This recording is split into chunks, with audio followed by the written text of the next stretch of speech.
Hey guys, welcome back to my channel where I cover nostalgic, obscure, or otherwise strange content. Today is part one in a two-parter episode. I know, I don't think I've ever done a two-parter before on this channel, but we have a two-part TV episode, and to keep this video from being very long, I figured I'd give you the same experience here. Today we're returning to a show that I have not talked about on this channel in a long time, Nancy Drew and the Hardy Boys. Or is it the Hardy Boys and Nancy Drew? It's the Hardy Boys and Nancy Drew Mysteries. The Hardy Boys Nancy Drew Mysteries. That is a strange way to name a show. Anyway, the show is basically two shows in one. It was a mystery show starring the Hardy Boys and Nancy Drew, but they never worked together. Well, they worked together in this one, but we're getting to that. They usually would work separately, so it would be like an episode about the Hardy Boys and then an episode about Nancy Drew. But they were both in the title of the show and the opening sequence, and it was really confusing. But in this particular two-parter episode, they cross over with their own show. So they meet each other and they solve a crime together. I know, it's a little bit confusing, but that's what we're talking about today. Today we're talking about the first episode in this two-part mini-series crossover thing. The Hardy Boys and Nancy Drew Meet Dracula Part 1. I know. Tonight, the Hardy Boys and Nancy Drew meet Dracula. This show is so 70s, you're gonna love it. Also, I'll link the other two videos I've done about episodes of the show. I have one about the Hardy Boys episode and one about a Nancy Drew episode, so I'll link those below if you feel like checking them out. So the episode starts off with Frank and Joe Hardy's dad, Fenton Hardy, driving out to this creepy old castle in the middle of the woods, being driven by, I think, a caretaker who is, like, telling him about how much he doesn't want anybody to go to the castle as he's driving him to the castle. Nobody should come here to this place. He's like, don't go in there, it's dangerous, but Fenton Hardy's badass, so, like, it'll be fine. Hey, wait a minute, I wanted you to wait for me. I wait for you at the bottom of the hill. He's so worried about him that he drives off and leaves him by himself to deal with this whole situation alone. So he's looking around inside, it looks pretty abandoned. He finds a skeleton.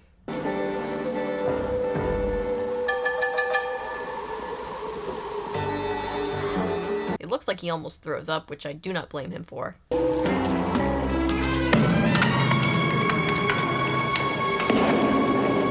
And then he just kind of gets whacked on the head and falls down.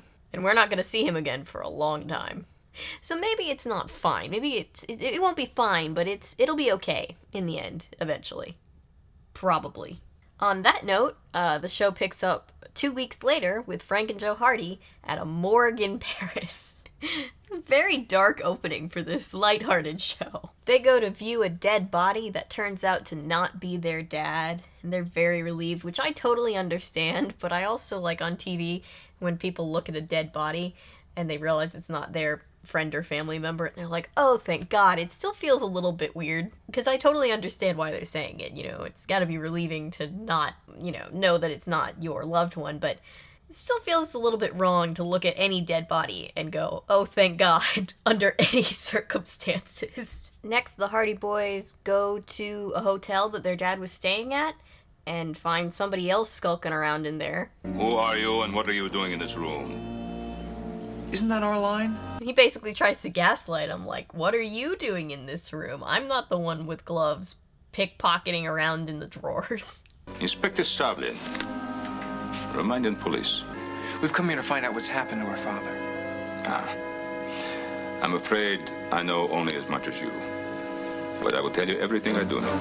I feel like this was a comment that was said somewhere in the comment section. I'll see if I can find it. But someone had said, if you know as much as we know, and you're going to tell us everything that you know, you're basically going to tell us nothing. So you're not helpful at all. Your father was working with Interpol on a case of international importance.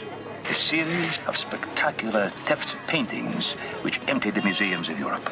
So this guy who is an inspector, apparently, he claims that he was working with their dad on an art theft case, and then poof, he just disappeared.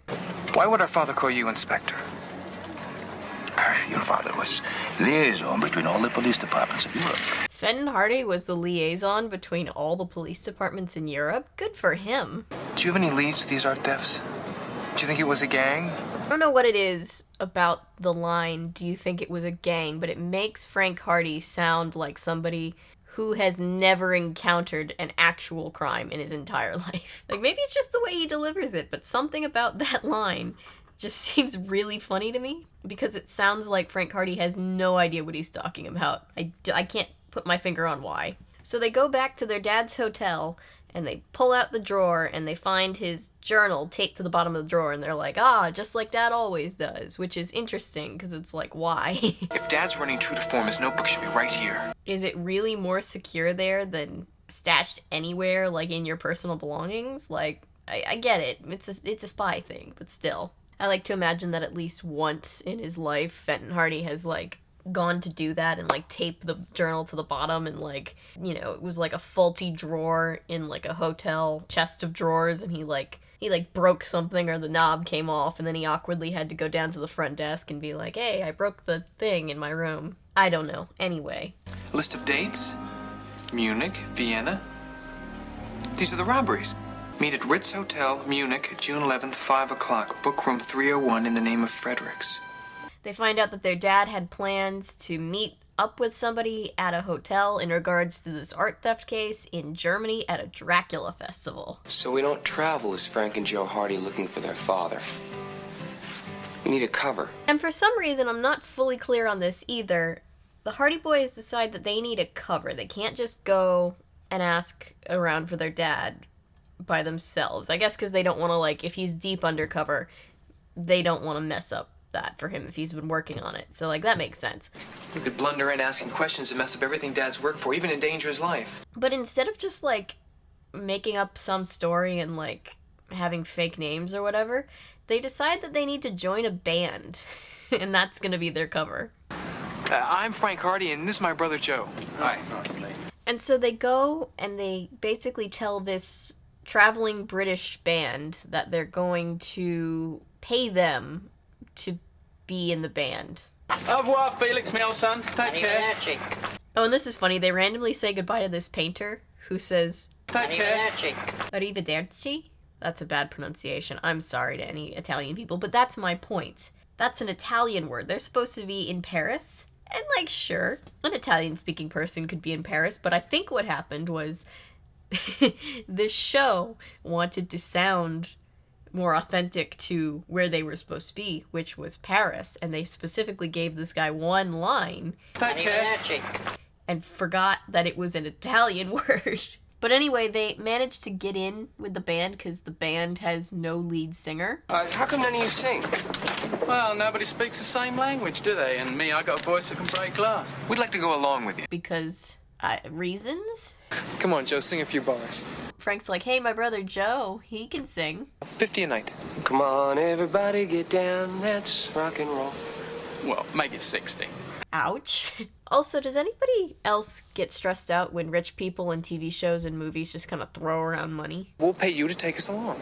Like, there's this part of me that always comes out at scenes like this where I'm just like, you need to be more fiscally responsible. Because this specific cover seems a little bit frivolous, right? They didn't need to join a band. They could have had an alias 100 other ways, but I think they just wanted to join a band. Okay, but we got a big one on the 12th.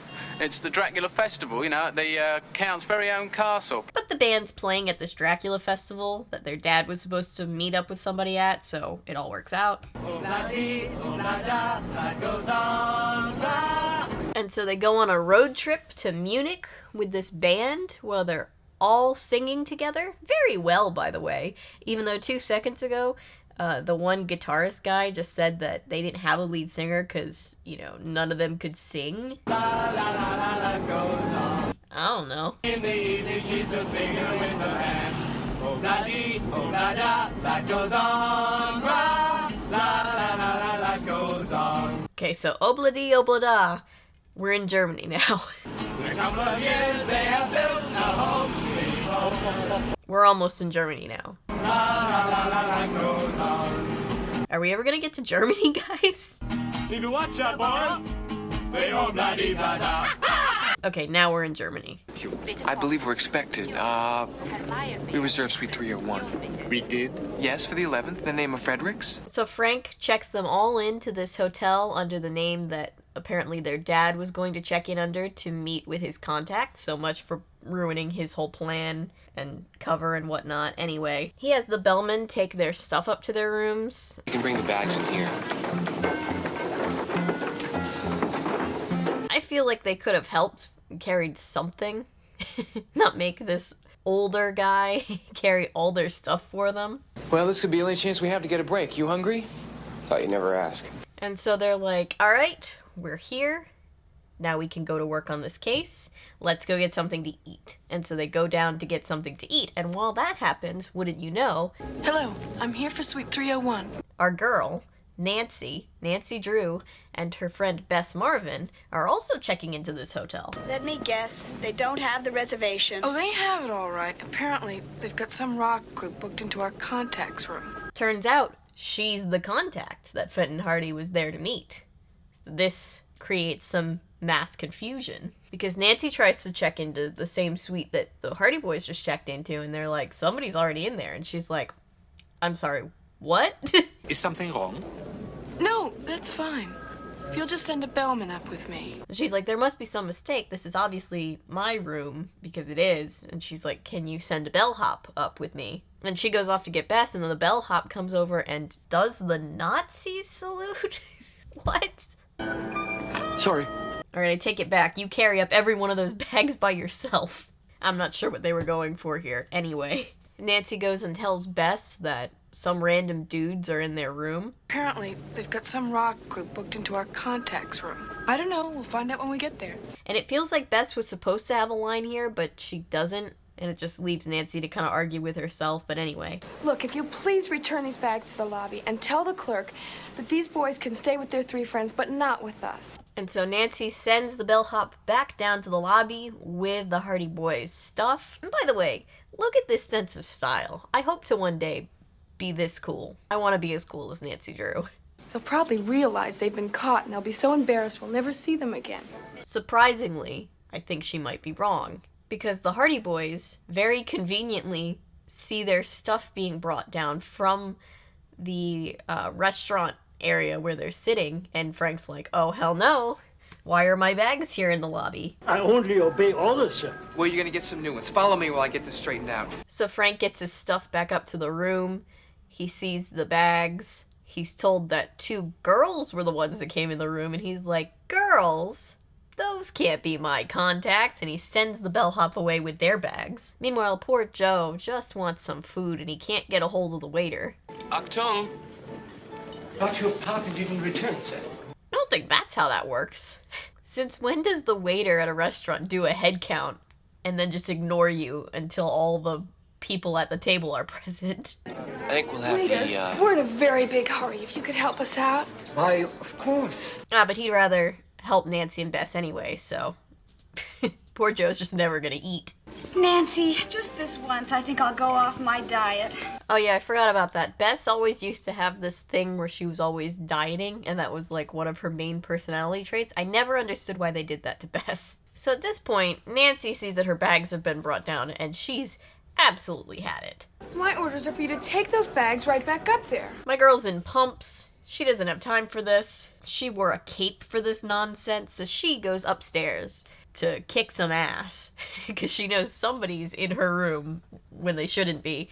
And meanwhile, Frank is just like, oh, we actually don't have time to eat food. We're supposed to be doing important detective job. So they also get on the elevator and they all ride up to the hotel room together. Listen, good luck. It was nice to meet you. I'm sorry, I'm in an awful hurry. Enjoy Europe. And Nancy doesn't realize yet that the Hardy Boys are the ones that stole her reservation, but they like have an attitude with her. I'm glad somebody around here has some manners. I know what you mean. Even though she's their contact, I don't know why they're so sure that she isn't. Like, it doesn't occur to them. They're like both collectively, I've never seen a girl have a job before. And they're devious. They jump reservations. Steal waiters. Joe. Yeah, Joe's just still pissed about the waiter. He's a little hangry. And another one slips through my fingers. Somehow I got a message from that one. Wait a minute, was Frank just trying to hit on her? Did he not care about the reservation thing? Either I'm lost or Frank is. I can't tell which is which. According to the key in her hand, the young lady shares a very important place in our future. At the very least, she's sharing a room with us. But Joe catches on, so they finally confront each other in the hotel room. What are you doing in my room? We want our waiter back. It's Joe. Joe's never gonna let the waiter thing go. He's just so damn hungry. If you lay one hand on those bags, you're gonna be lying on your back checking out the ceiling. Yeah, you tell him, Nancy. Ooh, badass. She told him. She told him not to touch her stuff. Frank Hardy fucked around, and now he's finding out. That's a cute trick. Now then. Keep the waiter. Frank still thinks it's a good idea to smart mouth the girl that just landed him on his ass, and Joe is a little bit smarter. He's like, you know what? We're cool. Please don't hurt me. Yes, that's right. I have a personal appointment here at 5 o'clock. It's not personal, it's confidential. Fredericks. So they start to put the pieces together. She's like, where is Fenton Hardy? And they're like, he's our dad and he's missing. And she's like, ah, that's a little bit of an issue then. Where's your father? Why did he send you? He didn't send us. He mysteriously fell out of phone contact with us over a week ago. So they find out that they're all working on the same case. And then Frank hands Nancy their dad's notebook. And, oh, we're in a restaurant now. These dates correspond with concert appearances given by the American rock star Allison Troy. And I'm just now noticing, the first time I watched this, I thought that thing behind them was supposed to be like a mural, and now I realize it's just a really bad backdrop, and that's supposed to be like looking out over a terrace. Miss Drew, may I remind you that your meddling in our father's case could seriously compromise his position. Meddling? I was invited to help. Yeah, that's right, Nancy. Don't take any of their shit. They're very nice boys usually, but they're being kind of assholes to her right now. We'll be glad to keep you informed back here in Munich. But I won't be in Munich. I'll be in Transylvania. Oh, so they're at the hotel in Germany, but then they're going to Transylvania for the Dracula festival. I guess that makes more sense. But why wasn't the whole thing just in Transylvania? That's... Anyway. Your father discovered that each of the robberies took place during one of Allison's concerts.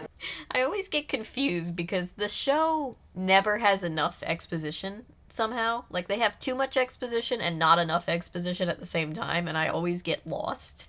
Maybe that's just me. Look, we have a cover that's going to bring us right into Transylvania. Low profile, no questions asked. So anyway, they tell Nancy, we have a cover. We're going into Transylvania as famous rock stars. You call a rock group low profile? And Nancy's like, that's not low profile, dumbasses. So Nancy takes Bess and they head off to Transylvania because they have a job to do. We didn't have any choice, did we? We did the right thing. Did you? Maybe, but did you? Come on, we have an appointment to keep. With whom? Dracula. Dun dun dun. So the Hardy Boys also head to Transylvania with their band because they also have this job to do. They have to find their dad. I don't think I fancy this gig that much after all. It's just an old castle. Yeah, it's just a castle. Like, aren't castles pretty commonplace, like, everywhere in Europe? Like, that shouldn't be a strange thing for English people to see, but maybe, I don't know. I've never been to Europe. Maybe I'm just, you know, I barely know about my own culture, let alone anybody else's, but I kind of just imagine that in Europe, you just, like, castles are like a dime a dozen, right? It's like churches here in the South. You can't swing a cat over your head without hitting one. That was a very Southern thing that I just said. Anyway, I'm gonna move on now. So Frank and Joe and their band go into this hotel, and they run into the Expector. That's somebody who's anticipating something. They run into the inspector sitting at a table arguing with some other local officials about the festival that they're all about to go to. You know what young people do when they move into a town for a rock festival? Joe? They destroy it. Yeah, you know those crazy kids and their vampire festivals. Yeah, you're right. That is totally something that teenagers would be into. Twilight's popular again. I can see that. I want to go to a Dracula festival now. So just, who are you guys anyway? Just two frustrated performers wanting to get into show business, remember? Yeah, I remember what you said. No one pulled bleeding yesterday either. I love that this band leader does not buy their cover story for a second, but he's like, psh, they're paying. They're volunteering to be in the band and pay us to do so. I'm not complaining. What brings you to Ponare? Yeah, he asks them why they're there in town, which is a really weird question, because shouldn't he assume that they're still on the case that he talked with them about just like a couple days ago? Is my eyeliner running? Damn it. I hate when it does that.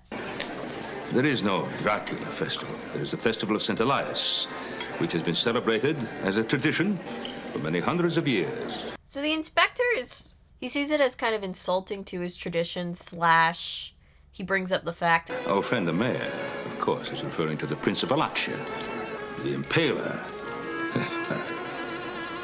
the Count Dracula. I think we all know this, right? The Hardy Boys their mind is blown by this information, but I think we all know this, right? Dracula is based on a real dude, Vlad the Impaler. He killed people, he took their noses, he collected them. I know, very gruesome, but I'm not a history teacher. If you're interested in that, I'll link some videos down below. Anyway, back to the Hardy Boys. His performances are being televised by one of your networks. Travesty. Travesty. Yeah, so the inspector, he doesn't like the idea of the festival. He, I guess he thinks it's kind of, like, tacky and whatever. But anyway, I don't know why he cares so much, because he's working a case, right? He's working the same case they are. So, like, wouldn't that be his main priority?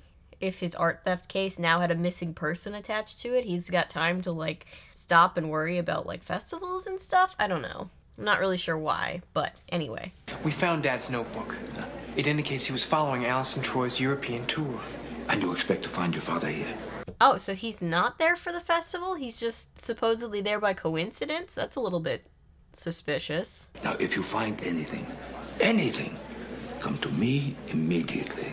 I don't know. I'm a little suspicious about this guy. I will withhold my judgment, though. They realize that their dad signed in under his alias name, and then we get the first of many very cool, very 70s scenes featuring Paul Williams, the singer-songwriter. My dad loves Paul Williams. Winter comes and the winds grow colder. Well, some grow wiser, you just grew older. You never listened anyway, and that's the hell of it. He does kind of rock. I definitely added this to my playlist completely unironically the first time I watched this through. I've been rocking out to it all day. I had it playing while I was getting ready this morning.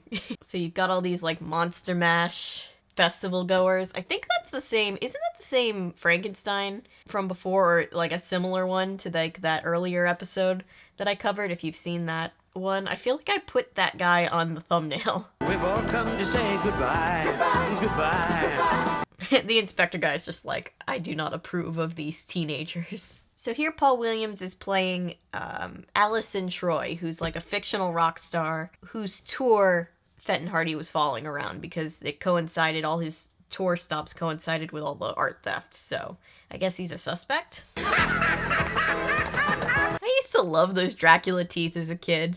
I remember when I was little on Halloween, we would go trick-or-treating and like the local like shopping plaza would like get in on trick-or-treating and you could like trick-or-treat at all the different businesses. It was kind of weird, but anyway, our dentist would always give out those fake Dracula teeth and I always found that really funny. Was that important to the episode at all? No, but I wanted you to know that. So there you go. But the lovely girl, what blood type are you? Double A. I love his Dracula accent. You'll be on the 4th spot, rotating every 45 minutes. Continual music is what we want. Leave the grandstanding for me. Get up on stage every 45 minutes and remember not to upstage me because no one cares about you, kid. Harsh, but that's show business. One other thing. Nobody, but nobody, goes through that arch into the caverns below. He points out to them this very conspicuous archway and he's like, you see that archway? You are not allowed under any circumstances to go there. He's like the Beast in the West Wing in Beauty and the Beast. This is where we part company. Keep them entertained. Where you go? And so Frank and Joe are like, we gotta get into that archway. Because the Count says so. That's why. And the Count is the captain. So you're a count and a captain. What a resume. You must not go in there. It's dangerous. Hey, that's the caretaker from before. So the police, I guess, are like, we gotta go look in this creepy castle dungeon thing, because, you know, crime. And the inspector, who's an inspector, is like, no, you can't do that. This is a historical landmark. Perhaps the old man is right. Perhaps we should not disturb.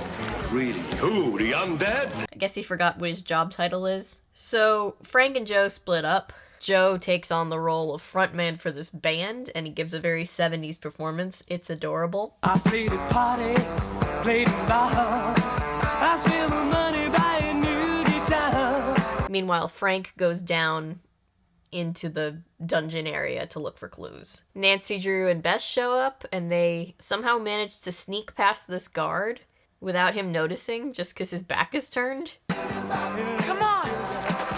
That actor was given very explicit direction, you can tell, to under no circumstances acknowledge these very obvious women that are right behind him. Well, come on, everybody get down and get with it. Come on, everybody get down, get with it. I have a question. After I get down. Come on, everybody get down and get with it. Oh, okay, that clears it up for me. So the cops, too, are looking around in this castle. Who did they keep in here?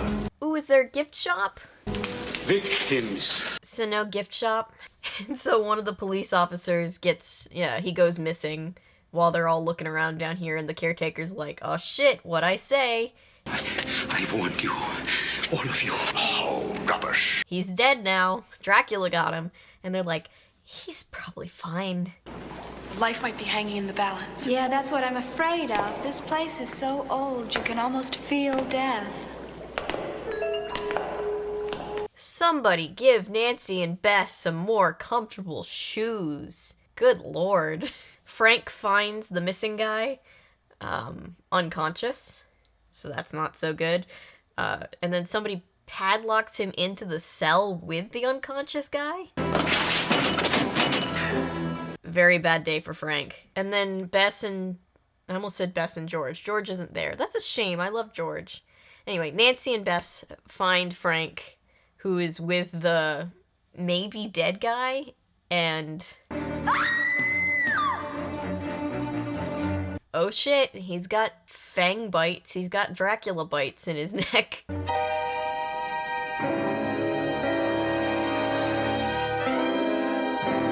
And that's where the episode ends. That's the cliffhanger. And that's where I'm gonna wrap up this video. Let me know what you guys think. Give me your theories ahead of the second part, which will probably be out a couple days after this one. But anyway, thank you for being here. Thank you for watching, liking, commenting, subscribing, sharing. Everything you do to support this channel means the world to me. I appreciate you guys so much. If you're new here and you're a fan of nonsense, maybe consider sticking around because I post nonsense all the time. And remember, my name is Avery. I'm a YouTuber if you say so, because thanks to you guys, this is technically a YouTube channel. Bye!